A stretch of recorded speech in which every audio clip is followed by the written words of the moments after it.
Hey, welcome back to Sports Around the 313 with Triple G. And I want to wish everybody a happy Thanksgiving, which is only a couple days away.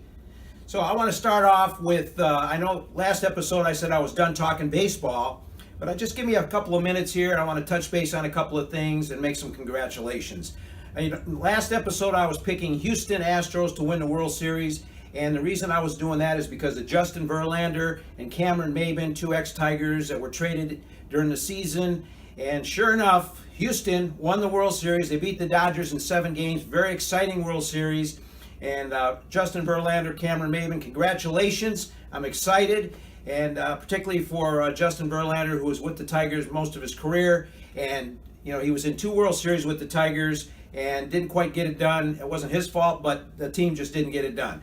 And I also have an article here that I saved from June 13th, 2007. Just a little tidbit here. It's when Justin Verlander threw his first no-hitter as a Detroit Tiger. Pudge Rodriguez was our catcher at the time, and it was in the paper. It said Verlander's gem is Tigers' first since Jack Morris hurled one in 1984. So I just want to step off my stool for a minute and show you the article. Unbelievable. I had this all these years, and now Justin just won the World Series, and I'm so happy for him. So good for them. And one more bit about baseball. Of course, Verlander just got married. Congratulations to him on that as well.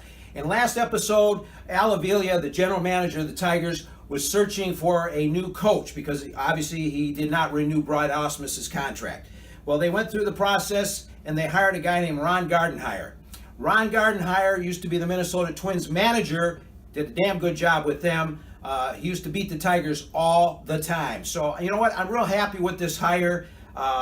Makes me feel good. He's got somebody that knows baseball, can come in and work with the rookies as well as the veterans that are on the team. And also, of course, Al Avila is saying to everybody in the public and with Ron Gardenhire, hey, we're going to be in a rebuilding stage, so don't expect us to win. And then the new Tiger manager, Ron Gardenhire, comes out and says, who says we can't win?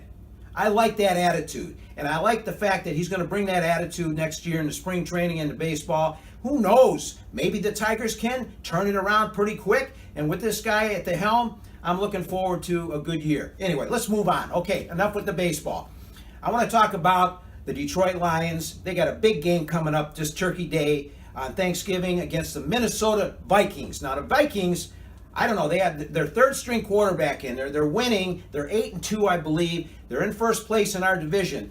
We're in second place, 6-4. We had a rough patch, started out good. Lions lost a few, and now we're back on a winning streak. We've won 3 in a row, just beat the Bears, barely, but they beat them. Okay, a win's a win.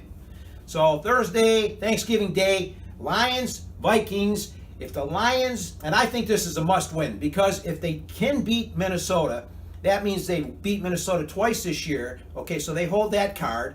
And also, they would move 1 game further to first place. And they got a pretty easy schedule after the Thanksgiving Day game. And that means they could run the table because Packers, Aaron Rodgers, he's out, I think, for the year. And they play them the last game of the year. So if they can beat the Vikings, run the table, they could be in the playoffs if they win the division. I don't know about the wild card thing because there's a lot of good teams that are like in that area where the Lions are as well. So good luck to the Lions. Happy Turkey Day to them. Let's see if we can have a very happy Thanksgiving, Detroit Lions. Okay, we're going to move on to the Red Wings. Now, you know, again, last episode I talked about the Red Wings. They start off 3-1 or 4-1. All of a sudden, they lost a ton in a row. Now they're back on track. They're in third place in their division. They're right behind Toronto. And they got a lot of their young stars, Anthony Mantha, Dylan Larkin, Martin Frick. These guys are starting to play to their potential. And I'm real excited because they've won. They went on a winning streak. They won a few in a row. Lost one the other day, but then won one. Again, they're in third place in their freaking division, and I'm excited about that because it looks like maybe these rookies are really going to come on strong, work with the veterans, and who knows what'll happen. So go Red Wings. Let's talk Detroit Pistons. Okay, Pistons, are you ready for this? Beginning of the year, 1 month into the season, maybe not even that. Who's in first place in their division? It's the Detroit Pistons. Now, granted, they lost last night to the Cleveland Cavaliers in Detroit. They got their ass kicked, but I want to talk about that for a minute. They came off a game the night before in Minnesota with the Timberwolves where they came from behind, won the game. They had to hop a plane, go to Detroit, and play the Cavaliers, who were already in Detroit, resting up, going to Jay-Z's concert the night before, so on and so forth. So they were all rested. You know, I don't know who the hell does the scheduling in the NBA, but it really sucks, okay? Then, here's something else I want to talk about. Yeah, they lost to Cleveland, but they're still a game ahead of Cleveland in first place. Okay, let's talk about that game, okay? Adam Silver is the head cheese for the NBA. He's the commissioner. Okay, I want to send a personal message to Adam Silver.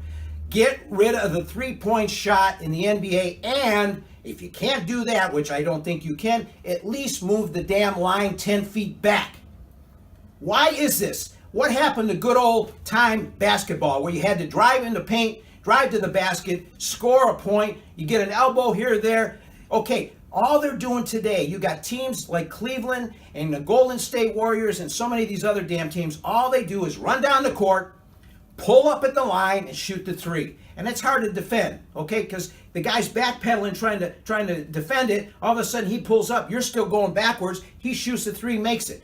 Cleveland made 16 three-pointers the other night, which is 50-some points. And they tried close to 30, all right? This is ridiculous. This isn't basketball to me. I grew up in the days of the bad boys and such where, you know, basketball, you drove to the net, you ran the length of the court. Oh, yeah, occasionally you'd pull up and do a three-pointer. Today, it's like three-point land. That's all they ever shoot. I swear to God, get the damn line moved back. Move it 5 or 10 feet. Make them work for it.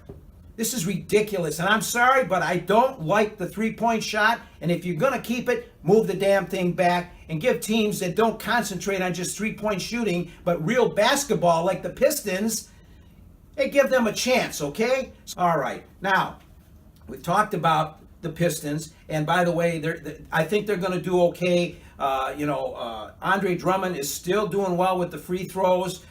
People are coming on strong. They had a win streak. They won 5 in a row. At home last week, which they haven't done in a long time. They lost a couple on the road that were very close.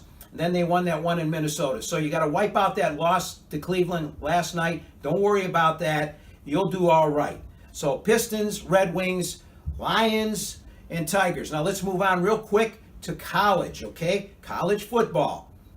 Michigan State, who wasn't really in the mix at all this year to be in the top 25 because they had a lot of problems. They're in the top 25. They're kicking ass. And as you know, a month ago or so, they beat Michigan in Ann Arbor. That was an embarrassing loss for Jim Harbaugh's team.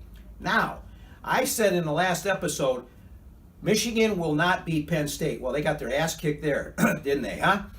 They got Ohio State coming up next Saturday at Michigan in Ann Arbor. I don't think they're going to win that one because they got major quarterback problems. And they lost to Wisconsin last Saturday in Wisconsin, which they were right neck and neck with them almost the whole game. And I don't know what the hell happened in the third quarter, but they blew it. Their rookie quarterback, Brandon Peters, got knocked out, actually knocked unconscious. Now, this is the third quarterback they've had. 3 have been knocked, I think, 3 knocked out physically, or maybe 2 knocked out physically, and 1 wasn't performing well. So when they play Ohio State, they're going to either have John Acorn, and I don't know who the hell else they're going to have in there. So they've got some major problems there, and I don't think they can hang with Ohio State. There's always an upset in the make. I mean, they could upset Ohio State. They've done it before, but I don't see it happening, so I don't think it's going to be, and I hope Harbaugh and the boys can pull it off. Basketball, college, Michigan, yeah, they're doing okay. They had a tough loss the other day. Michigan State, can they ever beat Duke? I swear to God. You know, Duke was ranked number 1 in the country right now in college basketball. Michigan State's ranked number 2. They played in Chicago last week. Michigan State almost beat them, but, you know, it's always so close but can't quite get there yet. I can't remember last time a Michigan State team beat Duke. I mean, it's just pathetic. And I mean, this guy down at Duke, Mike Krzyzewski, the coach, he's been there for like ever. I don't know. He recruits the best people. And I don't know how anybody can even ever beat the guy, but it's a shame. So Michigan State's still number 2, even though they lost to number 1 because Michigan State does have a good team. So let's hope that they continue to do well through the season. Maybe they'll meet Duke again in the playoffs. We'll see what happens. But listen, I want to thank everybody for watching. I want to wish everybody a happy Thanksgiving, and go Lions on Turkey Day. Let's bring home a win. Now get the hell out of here.